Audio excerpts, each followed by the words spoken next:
Yeah, thank you, Stephen. Ladies and gentlemen, good morning, and thank you for joining us on the Q4FY21 post-results conference call of Quess Corp. It's my pleasure to introduce the senior management team of Quess, who are here with us to discuss the results.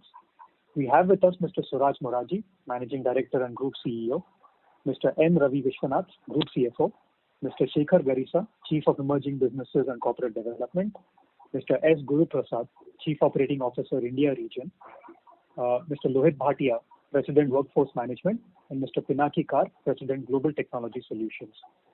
We'll begin the call with opening remarks by the management team, and thereafter we'll open up the call for a Q&A session. I would now like to hand the call over to Ms. Divya Dhawan from E&Y to take proceedings forward. Thank you, and over to you, Divya. Thank you, Abhijit. Good morning, everyone, and thank you for joining our earnings call today. Please note that results and presentation have already been uploaded on our website. Anything we say which refers to our outlook for the future is a forward-looking statement, and that must be read in conjunction with the risk that the company faces. These uncertainties and risks are included but not limited to what we have already mentioned in the prospectus filed with SEBI. With that said, I will now turn over the call to our Managing Director and Group CEO, Mr. Suraj Moraji. Over to you, sir. Thank you, Divya, and thanks to each of you for being here today. Your presence means a lot to us. We are in an era that can feel Sisyphean at times, and I hope you and your loved ones are staying physically and mentally safe. Most importantly, and I hope you're keeping yourselves optimistic. These times can feel dark, but we must believe that our children's best days are ahead. Indeed, a short history of mankind shows that whenever the future does happen, it will be bright. Let me start by giving you an overview of the business and then hand over to Ravi to walk you through the financials. We will then be happy to take your questions. What's good for society is good for Quess.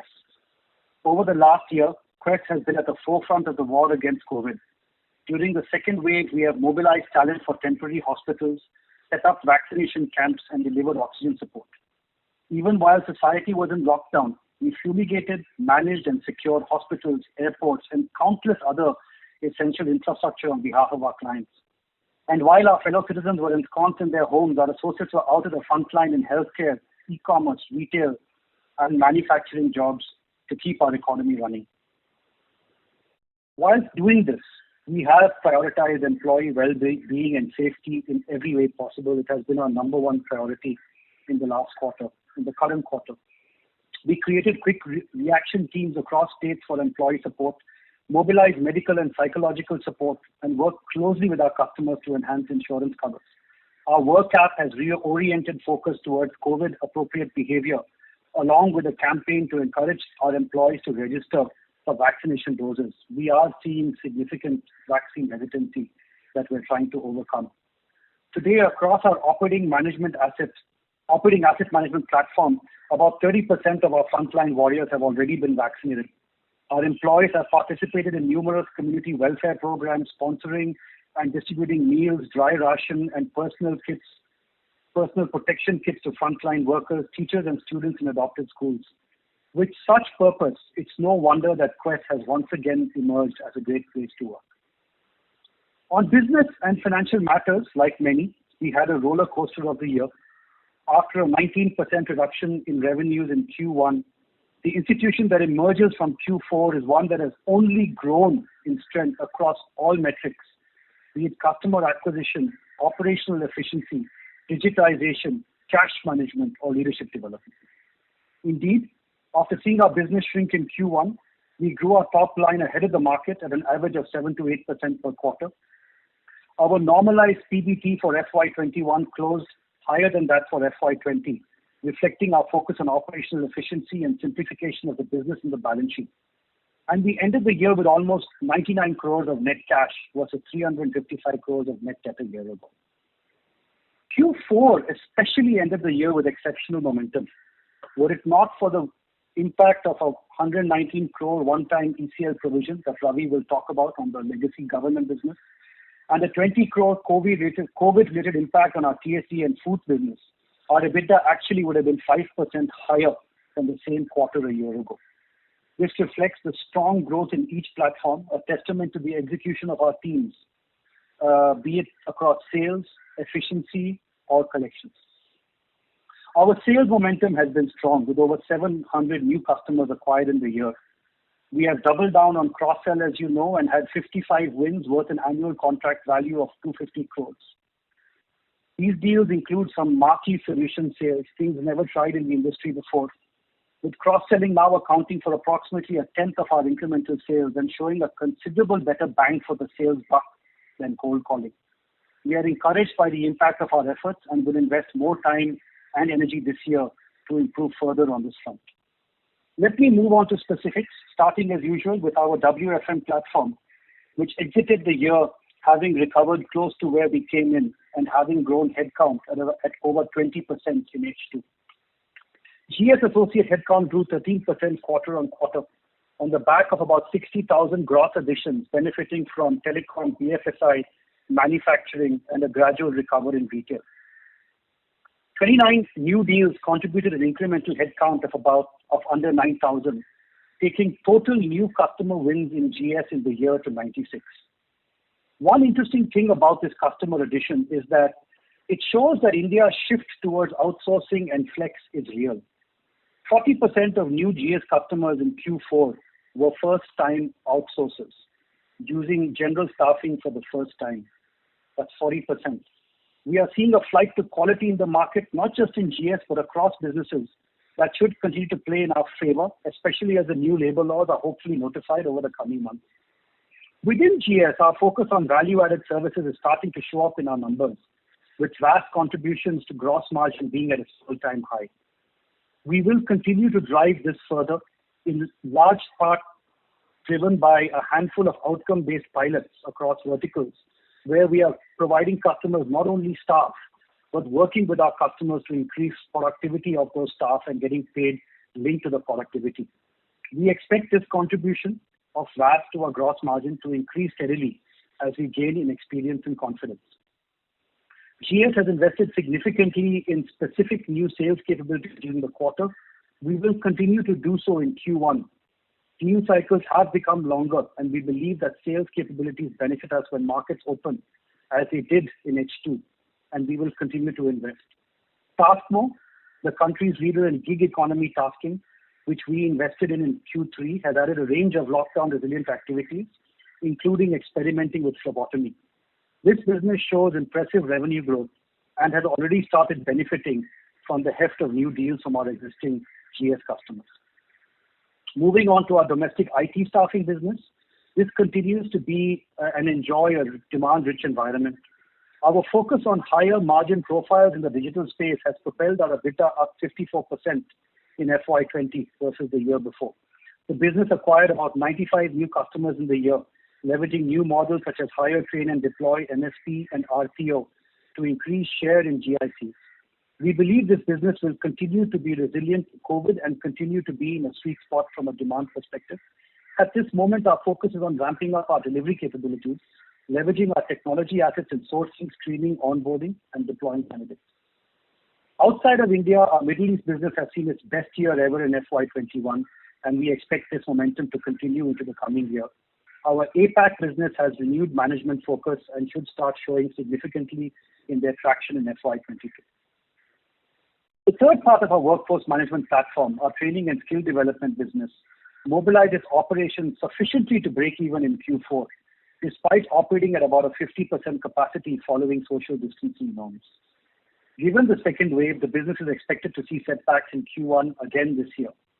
We stay committed to running off the B2G business, and at this point our focus is on closing out the legacy government projects, driving collections and further optimizing productivity, even while we explore new B2B models. So that is the WFM platform. Let me move on to the Global Technology Solutions platform, which had a very strong Q4, has been our highest EBITDA contributor in H2, and as you can see in our presentation, ended the year at higher EBITDA margins than the year before. I'll talk about each of the four service components of this business. First, platform-based services. We have two platforms. One, the InsurTech platform in our MFX sub in the US, and two, the HRO platform in our Indian sub, Allsec. Integrated go-to-market in the InsurTech business has resulted in 10 contract wins in FY21 versus just 4 in FY20. with platform revenues contributing to 80% plus of our US revenues today. On the HR business platform, the second platform delivered by Allsec, we had 44 new wins in FY21 versus 39 the year before. And the number of payslips processed per quarter grew from 2.1 to 2.6 million Q4 YOY. Note that this growth was without the typical 6 to 7% same customer growth that comes from employee growth at existing customers in a typical year. The high margin of these platform businesses make us even more excited for profitable growth in the quarters ahead. And we are doubling down on modernization and more aggressive sales in both of these areas. The second platform, our CLM platform, includes both voice and non-voice. 80% of this business is for domestic customers delivered mainly by Connect, and the rest is for American customers delivered mainly by Allsec. 11% of our revenues came from non-voice in Q4, up from 7% in the same quarter last year. Our teams are working harder to convert more of our CLM customers to omni-channel users via our unique CLM in a box solutions, and we are pushing for more progress there. The third part of our GTS platform is our non-voice BPO. This is largely done at Connect with a focus on collections, which we are also in the process of platformizing. India's leading professional collections company, and despite low volumes early on in the year due to RBI moratoriums, we ended Q4 almost flat versus a year ago, with 5 new customers introduced in the service line in the year. Our business faces some challenges in Q1 again, since our feet on street are unable to fulfill last mile travel, but we will see how that plays out. Note that we also have a domestic F&A business, which is part of our non-voice BPO. We had 6 wins in the year, and we expect this service line to double in revenue in FY22. We will continue to focus on building this out. The fourth part of our GTS platform is IT services. FY21 was a good year for our IT services business, both in India and in Canada. In India, the business reached a critical mass of about 60 crores in revenue, acquiring 16 customers versus 6 the year before. We've observed a real paucity of quality players in the Indian domestic IT services space, and we will continue to build out our presence here, adding new service lines to our existing infra management and cybersecurity capabilities. In Canada, we introduced managed IT services business early in the year, and over 4 quarters, this now contributes about 10% of our gross margin in Canada. Before I move on from GTS, I'd like to spend a minute on Connect. Honoring the put option exercise by Tata Sons in November 2020, we have acquired the balance 30% stake in Connect for a consideration of 208 crores in April. The price paid for this transaction was well within our balance sheet provisions, and the valuation extremely lucrative at less than 4x EV to EBITDA. We are excited to fully own Connect. The business has executed superbly since our acquisition, growing pre-COVID revenues at a 14% CAGR, operating EBITDA at a 19% CAGR. The improved focus on execution, growing from the Quess culture, is apparent in the Net Promoter Score growing from 14% at the time of acquisition to 60% in the quarter just passed. The reliance on our top 10 customers has come down, with revenues from these customers going from 54% at acquisition to 54% in the last quarter. Connect will continue to be our springboard in the IT and ITES space, with full ownership enabling us to optimally realize synergies. Let me now move on to OEM, where I'd like to highlight some of the recent growth.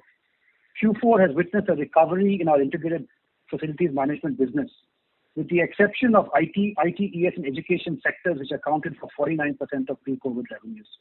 We had a particularly strong run in the aviation sector, where we won contracts with 3 airports in Q4. We also saw strong customer acquisitions in healthcare, pharmaceutical, manufacturing, and logistics/e-commerce. We will continue to focus on these sectors, deepening our verticalization further to gain market share, doubling down on sales capacity and expertise. We expect disinfection services to be the new norm for hygiene, and we expect these to augment our revenue line. Our AI-driven solutions to manage on-site operations, including a digital platform for our food services, are expected to bring operational efficiency and productivity. Our workforce management app, Work, has now become mainstream for managing attendance and consuming training content, with 75% of our associates in IFM being on this platform. We are hopeful that our revised business strategy of tech-enabled integrated solutions and cross-selling and doubling down on sales will bring value-added delivery to our clients and fuel our growth in FY22. Q4 also saw our career security services win 11 major contracts in the security services space and 4 major contracts for Mantech. 85% of our associates today are using the work application, our proprietary work application. We've enabled 403 digital training sessions covering almost 80% of the associate strength. We've also introduced a well-used digital supervisor workflow, which allows us to digitally test our guard for alertness in real time. I'm happy to report that effective collections at Terrier has helped it clear its entire borrowings in the form of intercompany loans from Quess in the quarter. Our industrial business is also seeing momentum, with 11% Q-on-Q revenue growth and a clear market shift visible from amongst our customers to move from local unorganized contractors to O&M experts as industry moves towards Industry 4.0 and the need for training and productivity improves. The business won 15 new clients during the quarter, including our first ever win in the fertilizer vertical. We also debuted in specialized technical manpower recruitment space, winning a contract with an alloy and steel company. So that was the O&M platform. Let me move to our emerging businesses. After a weak COVID-induced start, Monster had a good year, both in terms of sales and operating metrics. An aggressive sales transformation turned around our sales trajectory, with the business acquiring more customers in Q4 than it has in many quarters in the past years, and across geographies too. Q4 21 witnessed a strong growth in key operational metrics like candidate acquisitions, job postings, and so on and so forth, and you'll see more details in our investor presentation. We continue to strengthen, and that's been good momentum there, having doubled our product and tech team to accelerate our product innovation through intelligent and personalized search and recommendation, video profiles, automated hiring, data security, etc. Our after-sales installation and service business, DigiCare, continues to execute well in the B2B space, attending to close to 2 million service requests in the year. Through the year, the team focused on store profitability, which resulted in more than 80% of our service centers being profitable, despite significant COVID impact in Q1 and half of Q2. We continue to remain focused on service excellence through our tech-driven approach, and we are building a direct-to-consumer business for products and services. I want to talk about QJobs briefly. I'm happy to say that QJobs has firmly established itself as the most effective platform in the market for recruiters to use in hiring digitally. It is today has crossed 500,000 downloads, with probably under 4 rupees spent on customer acquisition per customer. We have 1,100 customers and a little under 200,000 active job openings across 4 cities. In some of the higher volume roles, QJobs has enabled recruiters to hire 1 in 4 to sometimes in some cases 1 in 2 contacted candidates. Just think about the impact that has on recruiter productivity, where traditionally recruiters are used to hiring 1 to 2 out of every 10 people they contact. QJobs, through its superior screening, credentializing and testing processes, allows as high as 1:2. And this is something that we're going to keep driving. We're very excited about. In our key businesses such as staffing and Terrier, we have had months where QJobs has been more than 10%. More than 10% of our gross hires have actually been on QJobs. Our employment benefits platform, earlier called Market, we've now rebranded it Dash, has had a very good first year, signing up 100 plus partners and serving more than 4,000 associates over the year, with a loan volume in March of around 2 crores issued by our partner NBFCs. We continue to remain excited about the possibility of making it a one-stop employee benefits and engagement platform. So that is an overview of our platforms. I'll talk a little bit around the operational side. I'm happy to inform you that our cost management remains in good shape. Even as our businesses scaled up in Q4, travel returned, people did come back to offices before the fresh wave.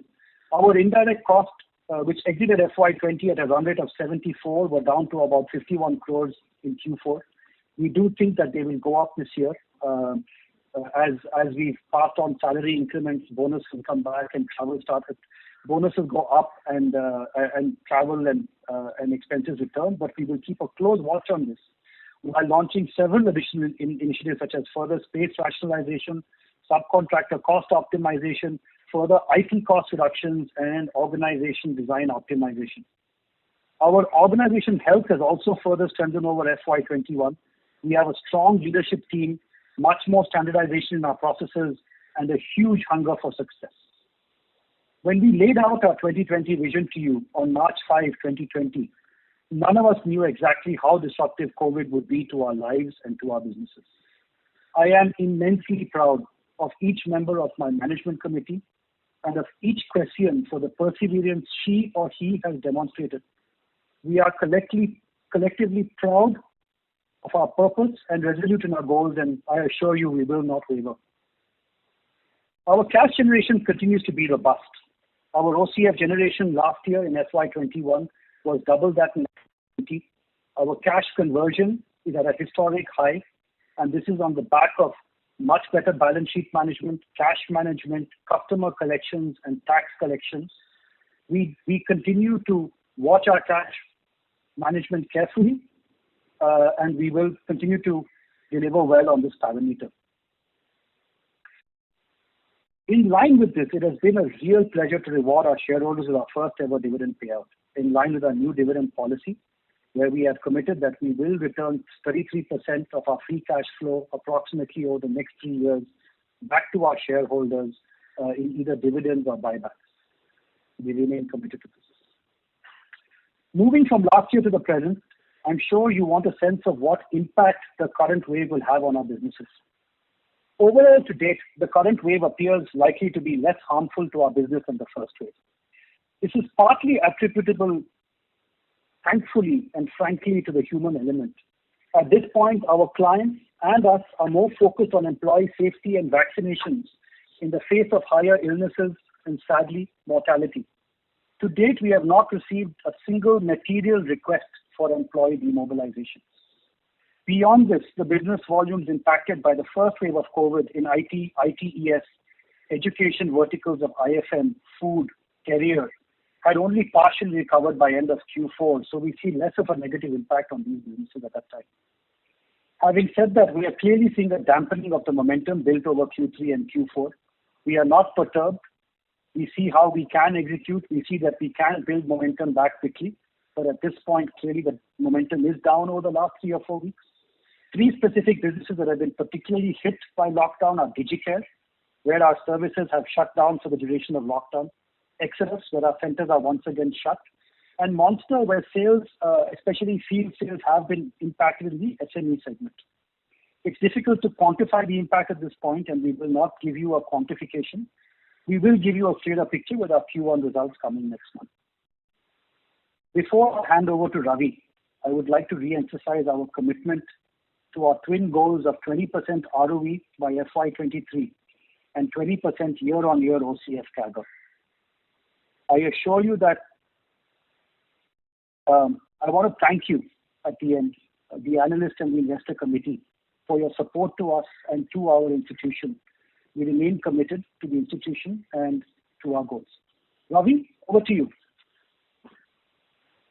Thank you, Suraj. Good morning, everyone. I hope all of you are Mr. Ravi, sorry to interrupt. Can you speak closer to the handset, please? Your voice is not audible. Yeah. Is it better now? Yes, sir. Yes, Thank you. Okay. Good morning, everybody. I hope all of you are doing well and keeping safe during these difficult times. I'm excited to be part of Quess Corp and looking forward to the next phase of my journey with the company. Let me now walk you through the financial performance of the company and our main businesses. Talking about financial updates, our overall revenue in Q4 grew by about 7% as compared to the previous quarter. For the full year, we continue to maintain the revenues at the same level as last year, despite the massive COVID impact we saw in Q1. Our businesses have returned to secular growth, and we continue to focus acutely on collections. In the process, we have evaluated all receivables, specifically receivables from the government across all our businesses. While we don't foresee any increase in credit risk in receivables from government, We have been reducing our exposure to certain government businesses. Over the past few quarters, we've been talking about the need to create provisions for delay in certain receivables. These views have been further accentuated due to the second wave of the pandemic, and therefore has led the management to believe that this is the right time to provision these government dues.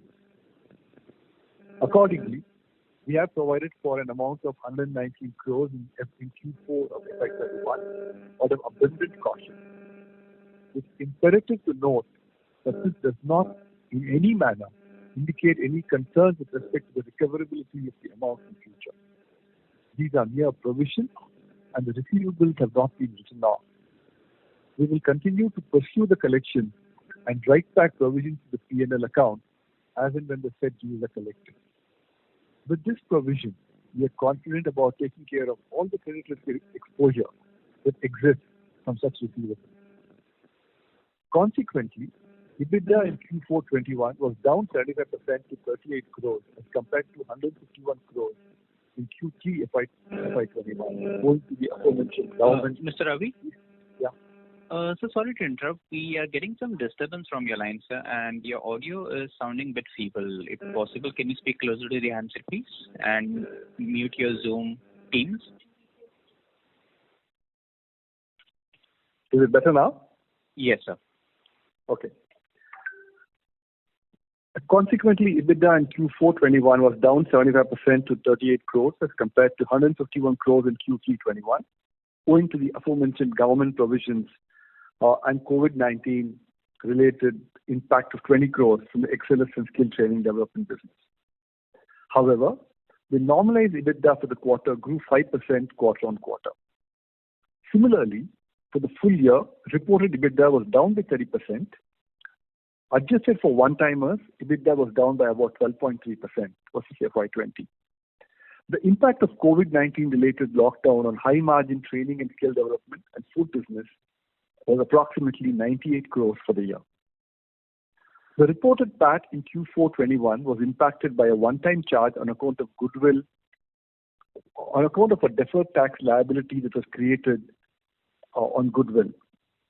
The charge was about 52 crores and came about due to a change in the tax laws announced by the finance minister in January 21. However, for the full year, reported PAT stood at 74 crores, up compared to about a negative of 432 crores last year. I would now like to update you on our balance sheet items. We are glad to inform you that we continue to maintain a net cash position of 99 crores in Q4 as compared to 355 crores as at the end of last year. The gross debt, as alluded by Suraj in his message, in April 21, we purchased the remaining 30% stake in our Connect business from Tata Sons for a cash consideration of 208 crores. This could probably see an upward trajectory in the gross debt, and however, we do assure you that we will bring the gross debt down to our net cash position over the next couple of quarters. Our relentless focus on cash conversion, stock and generation has seen Q4 delivering an OCF EBITDA conversion of 93% versus 33% for the same quarter a year ago. It's important to note that this reflects true business performance without taking into account any tax refunds or other extraneous items.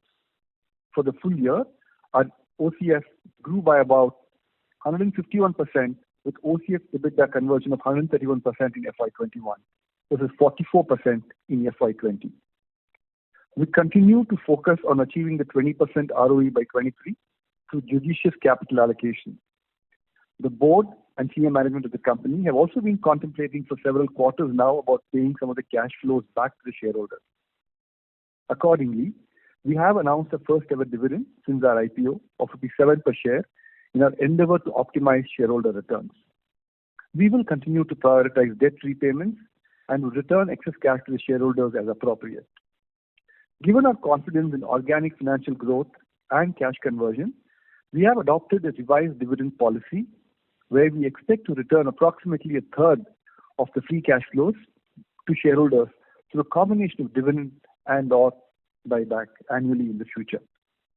This will help us reinforce management discipline around maintaining optimum treasury levels for the company, as well as reward shareholders who have placed their trust in us. We continue to simplify the organizational structure to ensure that our businesses can be understood seamlessly. Accordingly, we have made and continue to make improvements in bringing down the overall subsidiary count. We have filed for merger of two entities before the NCLT, namely MFX and Greenpeace. Talking about simplification, we are also in the process of simplifying the way we work internally and driving uniformity in all our processes across all our businesses. The process of upgrading to SAP HANA has been largely completed. This is expected to put our businesses accounting system on a single platform, thereby simplifying and aligning our processes under a single platform and reducing time and effort and improving efficiency in reporting. We thank you all for your continued support, and with this, I would like to now open the floor for questions.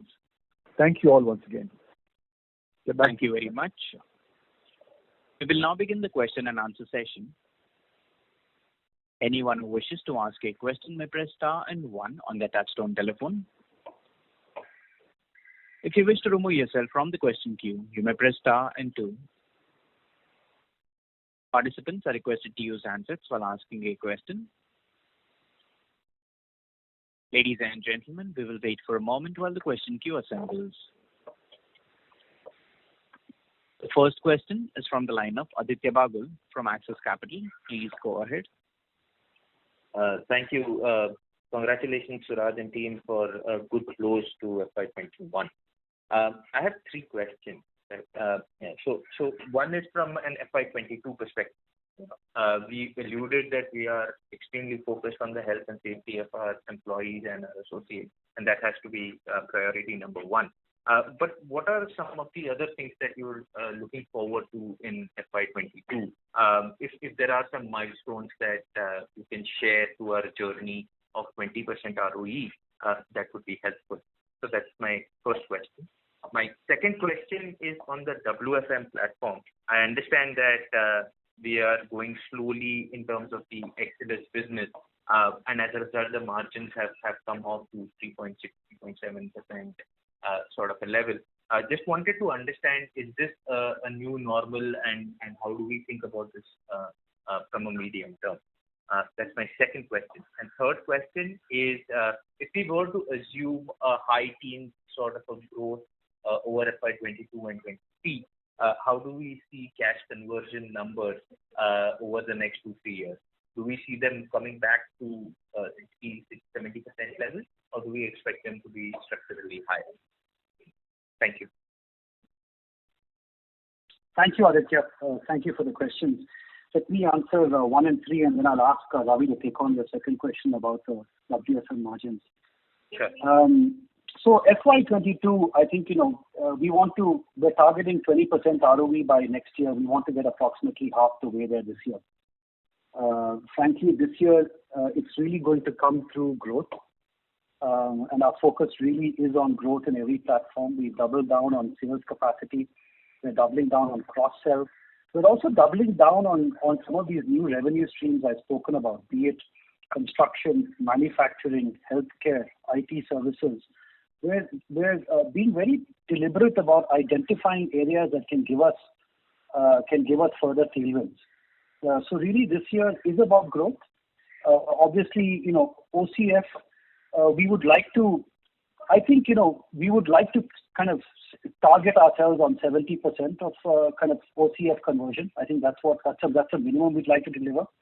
Right. And that's probably what you should model. Let's see how it goes. Look, I think the reality is our engine is much better. I think we're being very disciplined about our cash management. At the same time, last year was an unusual year. So let's, I don't want to overpromise, to be blunt about it. On the WFM business, Ravi, you want to go for the answer there?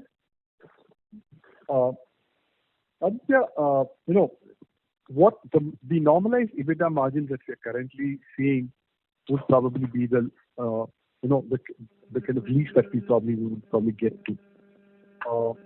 The skill business contributes to a higher margin in the overall platform.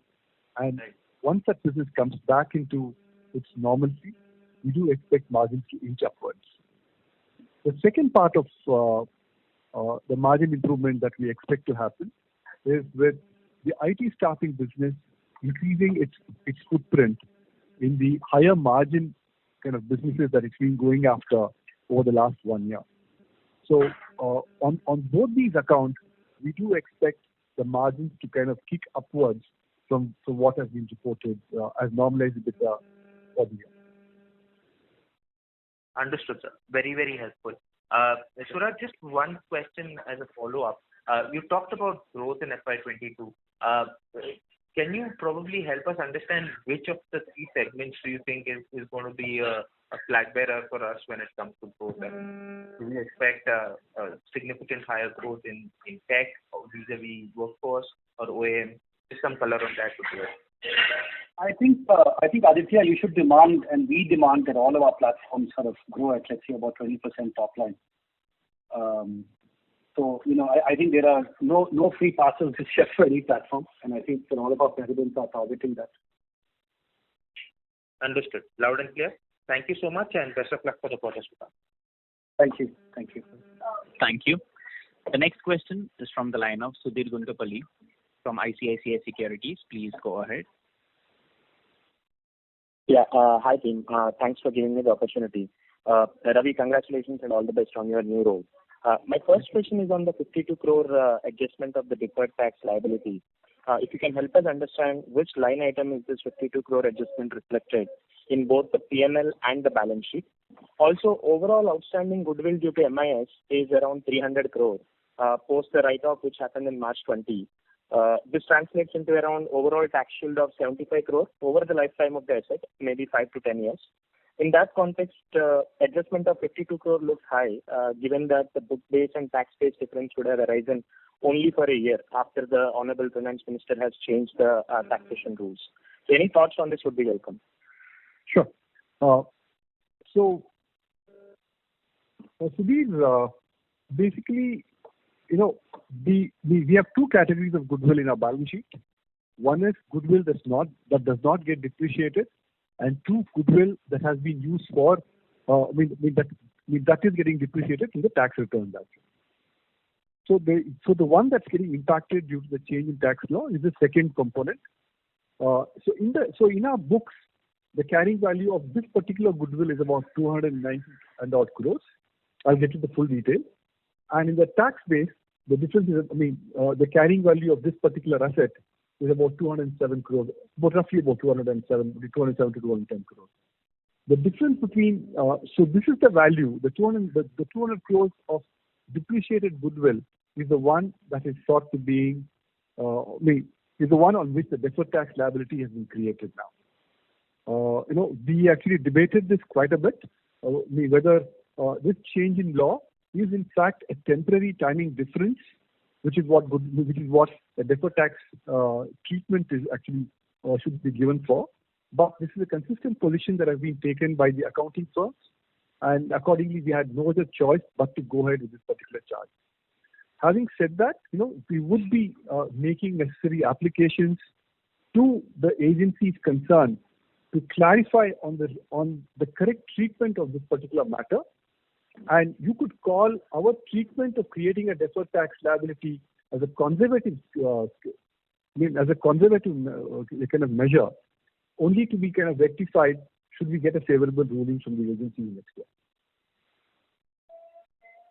Sure, Ravi. But if I understand it right, the book base and tax base difference is roughly around 90 crore or slightly lower than that. And given a corporate taxation of around 25%, the DTL adjustment should have been lower.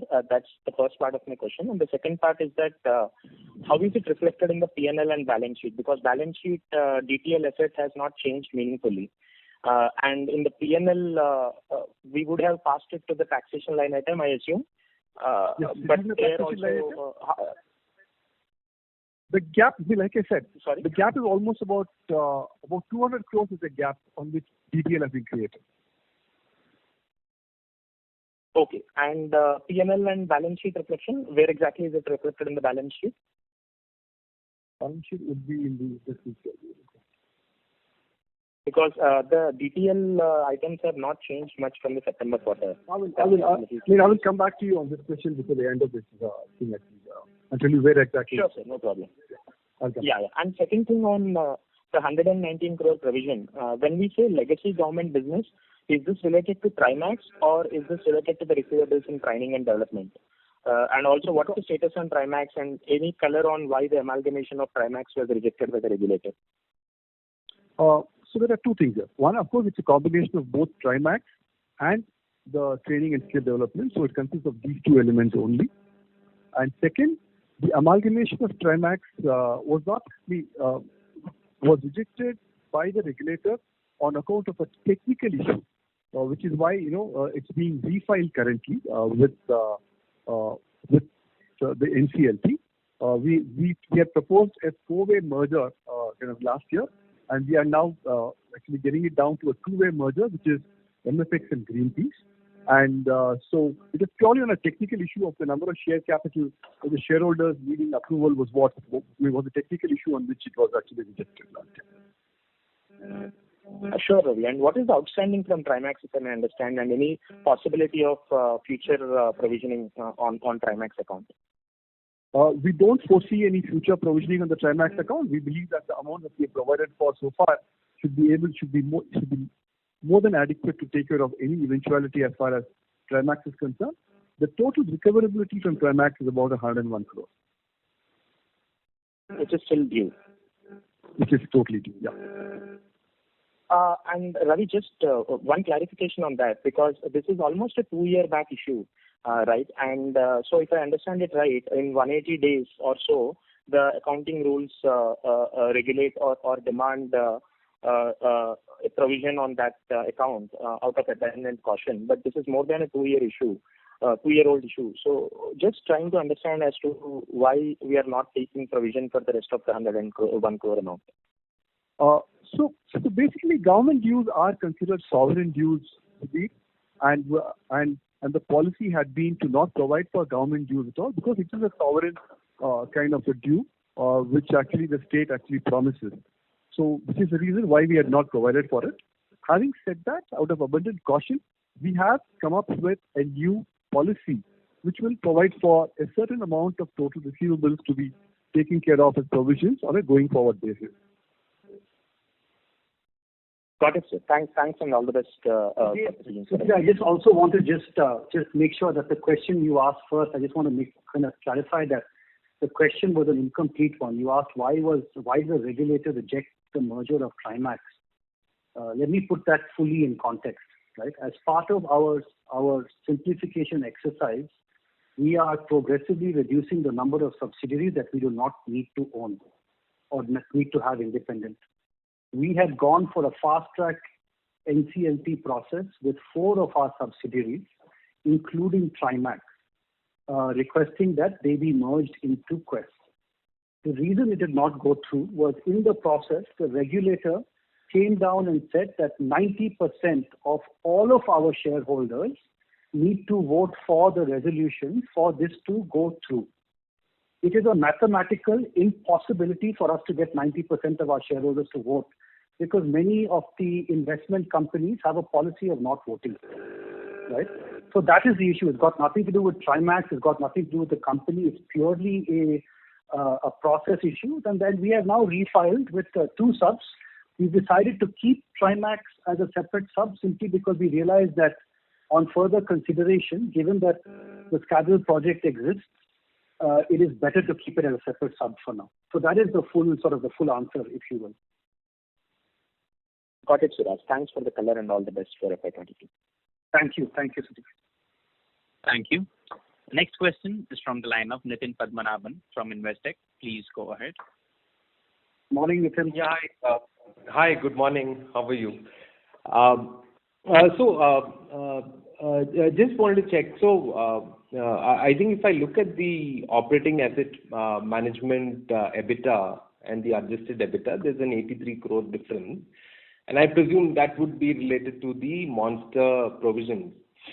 Now, is there any, now with reference to recovery of that amount from Ahmedabad, Do you think it's something that is stuck because of technicalities with regard to the merger and having it as a separate sub, or do you think it's just about collection rather than any technical sort of impediment? So maybe Guru, you want to take that question? Sure. So, hi Nitin, this is Guru here. So, to set the context, of course, it is going through the NCLT process, and the novation is taking some time. That's a technical impact, but otherwise, we don't see any project which is one of the best awarded project, and it has accolades of multiple awards that we have got, and we have completed 85% of work on the project. So it is just a technicality which is slightly taking some time, but otherwise we definitely foresee in terms of getting this collections rolling up easy in next couple of quarters coming. Sure, that's very helpful. The second was in terms of provisioning or in terms of goodwill. I think most of it is already done, right? You don't foresee any more such thing in the future of the quantum that you have seen in the last 2 years. So just trying to ask that most of these large sort of numbers are largely through, and you don't foresee similar large numbers going forward. Not really. Sorry, Suraj, yeah, go ahead, please. No, Nitin, we are absolutely done with COVID and legacy issues. We're done. Perfect. That's quite helpful. Then the only other thing I wanted to check was in terms of what we are seeing today in terms of the second wave. How is that sort of impacting your thought process on the business for the year? I ask this because I think this quarter we have seen some good pickup in operating asset management, and even workforce has done well. Does that sort of put the brakes for a quarter, and do you think that it's just a quarter's worth of pain and then things recover, or do you think this could be a little more long drawn? Just wanted your thoughts on how one should think about the flow. So the only thing certain about COVID, Nitin, is that anybody who's tried to predict how COVID plays out has got it wrong. So I won't give you a forward-looking statement on this. What I will say is we are holding our internal targets. We are holding on to them. It's certainly been a loss of momentum through lockdown. Okay. But having said that, we genuinely feel that a lot of the contracts, assuming I think if the current lockdown is really sort of, let's hope wave 3 is not debilitating. We still feel that we can make our annual targets. That's where we are right now, and that's the best visibility we have. Lohit, I don't know if you want to say anything specifically about WFM. Yeah, hi, good morning. Nitin, hope I am audible. Yeah. Taking on from where Suraj was, I think the difference between last year's Q1 versus this year's Q1 predominantly has been that last year was a complete economic trough which the whole country went into. And every organization, including Quess, was thrown into that trough. I think what we did significantly in our sales process in Q1 itself, and by the time we emerged in June 20, was to start talking about what are the resilient parts of the economy and the segments where our sales can double down and get us wins and get us deals, irrespective of what happens in COVID. So this year Q1, probably like Suraj rightly said, I'll take it on from there, and forward-looking statement is a little challenging for us in these pandemic times, and otherwise also. The speed may vary, but at this moment, I do not see us getting down and thrown into a trough like last year. And as all of you have been reading in, media and the way the economic, cycles are continuing, there are parts of the economy which continue to function this year, unlike the situation which was there last year. That's number one. Number two, I think this year around what people have seen is that the sharpness of the COVID rise is also almost equal to the mirror of the sharpness of the COVID drop. From a high of 4,14,000 cases in a day, we are down to close to 1 lakh. We're not still there, but we are very much there. 4 southern states put together is contributing now 80% of the cases. So I think this is known to India Inc. This is known to a lot of corporates. And whatever people have lost in the last 4 to 5 quarters, they want to make do in the next 3. We will remain hopeful. I understand that Suraj is giving all of us a lot of messages on this call as well, and we take those messages loud and clear. Sure. Thank you, Lohit, Suraj, and Guru. Thank you so much. This is very helpful. Thank you. Thank you. Thank you. Before we take the next question, a reminder to the participants. Anyone who wishes to ask a question may press star and 1 on the touchtone telephone. The next question is from the line of Jasdeep Walia from Newmark Capital. Please go ahead. Hi, sir. Thanks for taking my question. So what's the total amount of receivables from the government as of now? Or as of 31st March 2021? Ravi? Yeah. The total amount of would be in the region of about 200 crores would be the total receivables. 200 plus about 100 crores in the Trimax. Between 270 to 300 crores would be the total receivables from the government. Got it, sir. And so out of this total amount of 120 crores which is written off in the quarter, what amount pertains to write-off of receivables? No, we have not written off any of these amounts. These are mere provisions, like I said. These are not write-offs at all. Yeah. So what's the provision on the part of government receivables? This 119 crores is provision on account of government receivables. Okay, I got it. So The entire provision for the quarter of 119 was all to do with legacy government business.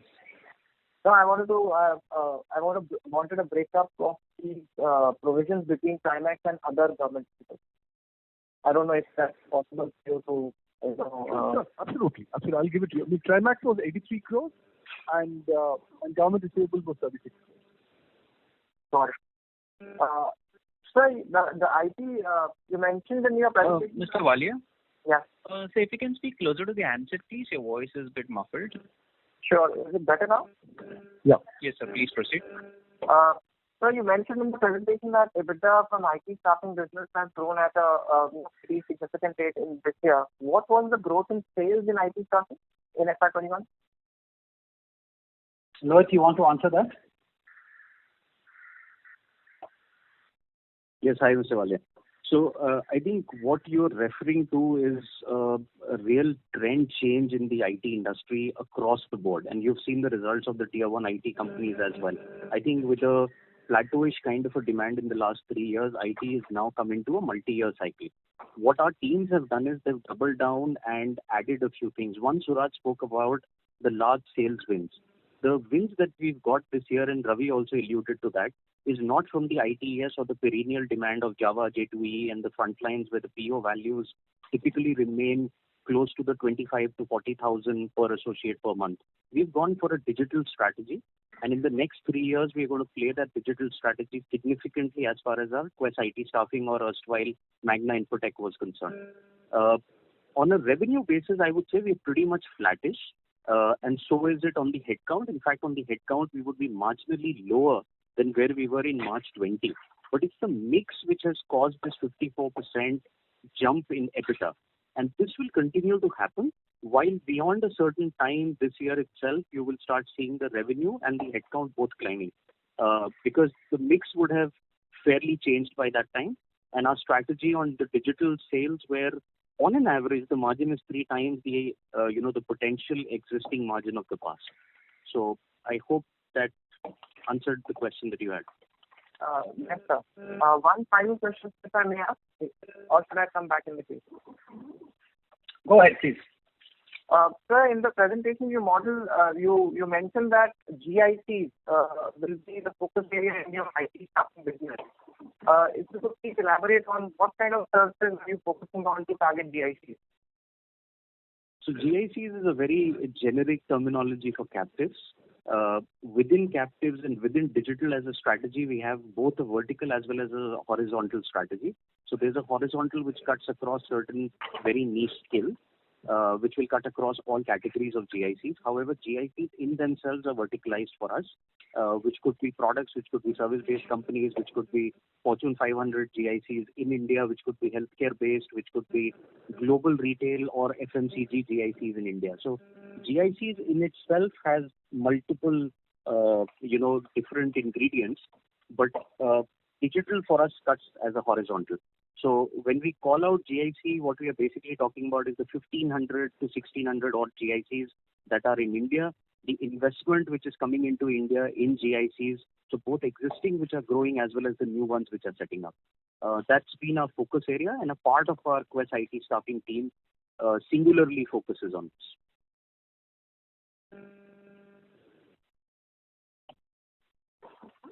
Thank you, Jagdeep. Thank you, sir. That's all from us. Thank you. Next question is from the line of Amar More from Alpha Accurate Advisors. Please go ahead. Thanks a lot for the opportunity. So my first question is... Mr. More, if you can speak closer to the answer, please. Is it clear now? Yes, sir. So my first question is on the WFM. Despite the break-even in the skill business, the overall WFM EBITDA has been down. So if you can explain me what has led to this margin contraction and what basically bleeded into this. Sorry, which business are you talking about, Aman? WFM business, workforce management. Okay. Despite the skill business, you alluded that the skill business had seen a break-even this quarter. Despite that, the overall EBITDA is down. So what could be the reason? Yeah. No, it is absolutely about the skill business. See, that business would be, let's say, 10 to 15 crores of EBITDA per quarter pre-COVID. So that is gone. Right? So you take Q4 without that. Otherwise, literally, I think the IT staffing business, as we said, margins are up. GS has remained flattish. Okay. And the 36 crore provision also has a important factor for the 36 crore. Oh, that's right. That's right. So in this business also there is a provision, right? The training and skill development business saw 36 crores one-time provision, right? Okay, so that is the part of minus 36 crore. Okay, so if I add 36 crore, then basically you are saying the EBITDA was probably up. Correct. That's right. The normalized is about 3.66 versus about 3.7 a year ago. Correct. You see it on page 34 of our investor deck. I got that. Yeah. And sir, this operating asset management business, this 119 crore of provision is the part of this operating asset management business? No, 83 is part of operating asset management. 86 is the part of operating. 83. 83. Okay. So actually, Aman, again, if you go to page 34 of the investor deck, okay, you will see the normalized. The difference between the EBITDA and the normalized EBITDA is entirely due to the government provisioning. Okay. Perfect, sir. Thank you, sir. Thank you. Thank you very much. Thank you. Thank you.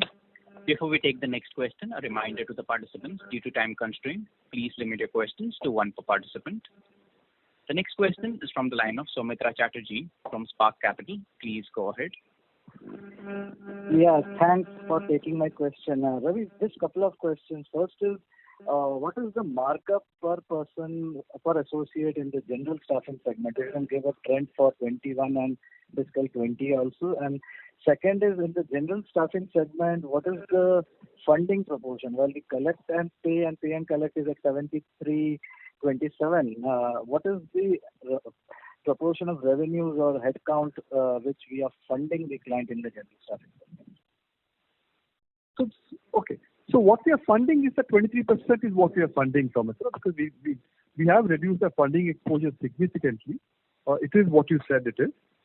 And I don't think as a company we have put out the per associate per month, but all I can assure you is that it is in line with what the industry trends are. We compete in the market actively, and the markup at which we operate at currently is absolutely in line with what the industry trends are. Oh, okay. And just one question, if I can squeeze in, is the 300 crore receivables from government, if you can split it between Trimax and the government training business, that would be helpful. Like I said, about 100 crores is from Trimax, and then the remaining would be between the skill development and a small portion into other receivables from certain other operating asset management verticals. So the 100 crore Trimax receivable is after the provisioning of 83? No. That's prior to provisioning. Prior to provisioning, of which 83 you have already provided. So roughly 17 is still left, you meant to say. Okay. And the government is balanced 200, of which 36 has been provided so far. That's right, yes.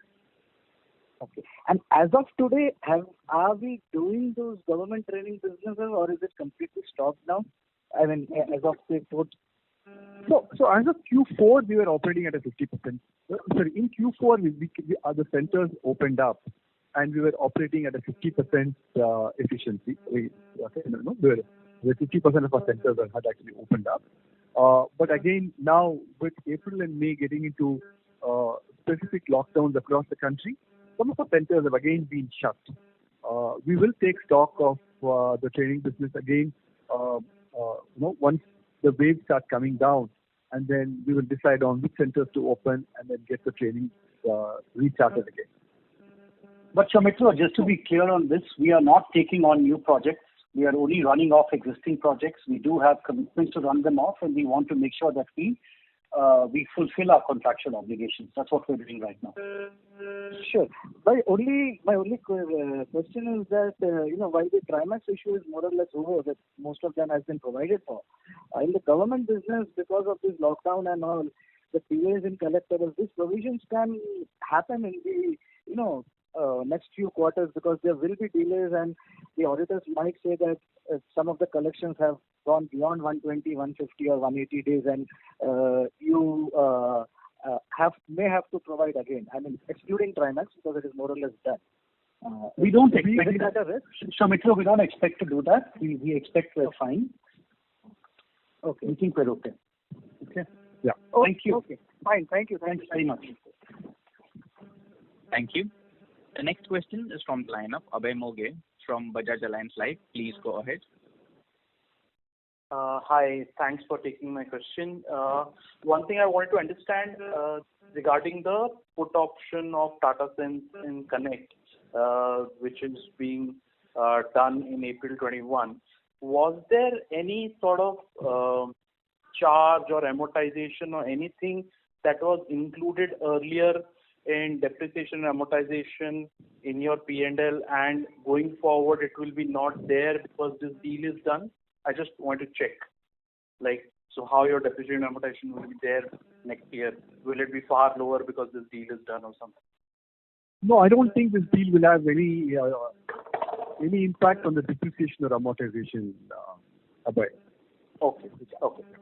Second thing I want to understand was your tax rate, because of all this goodwill and everything changed, and obviously 25% tax rate, and because of that there was some portion of deferred tax in your tax rate this year as well. So how do you see your tax rate, say, from next year? We expect the tax rate to be in the 20% range, say from next year onwards. I mean, if we were to have, of course, this is subject to 80. The 80JJAA will have a fairly large say in our overall tax rate, and so typically, our tax rate would be determined by the amount of 80JJAA provision. Benefits that we would be able to claim. So therefore, it would be a little out of place to really indicate what exactly would be the tax rate. But all I can tell you is it will hover between the 15 to 20% range, given that there are certain other businesses that are not entitled to the tax breaks of 80JJAA. Okay. And last thing that I want to understand was your 73% of workforce management or general staffing is collect and pay. So Correct. Obviously that's a sort of negative working capital. But Correct. I assume most of your other businesses will be positive working capital. So as you start growing, I understand in the opening remarks, Suraj mentioned that you will try to maintain EBITDA to say convert around 70%. But do you think there are risks to it as other businesses also go fast, or you think that's manageable? No, I think that's a very, very good observation, Abhay, in the sense that one thing that has actually helped us during FY21 was the fact that the demand on working capital was reduced on account of operating asset management business.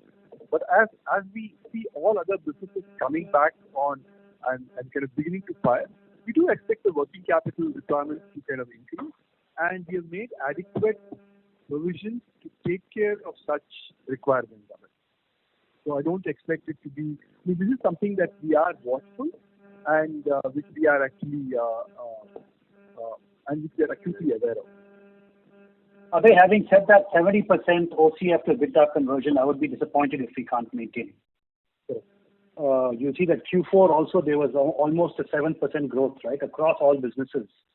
And you saw our OCF to EBITDA conversion without any one-timers like tax inputs or whatever. So I would be disappointed if we don't make 70%. That is great to hear. Good job and best of luck. Thank you. Thank you. Thank you very much.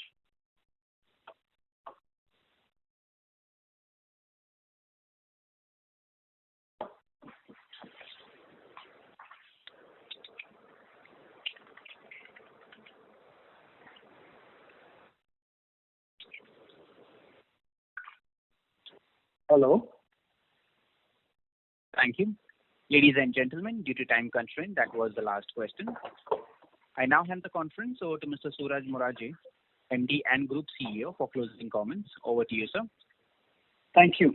So again, thank you all for being here today. I'm sorry we couldn't answer all the questions of people in the queue because of time constraints. Those of you who are still in the queue, please do drop us an email, get in touch. We'll absolutely be happy to engage.